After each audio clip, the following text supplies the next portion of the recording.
Sibak ng ByteDance, may-ari ng TikTok, ang isang intern matapos itong akusahan ng pangingialam sa pagbuo ng kanilang artificial intelligence o AI model.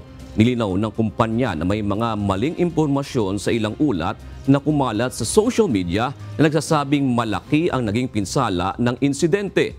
Nilinaw ng ByteDance na ang intern ay bahagi ng advertising technology team at walang kaugnayan sa AI lab kaya't hindi naapektuhan ng kanilang operations, kabilang ang kanilang sikat na AI chatbot na Dubaw.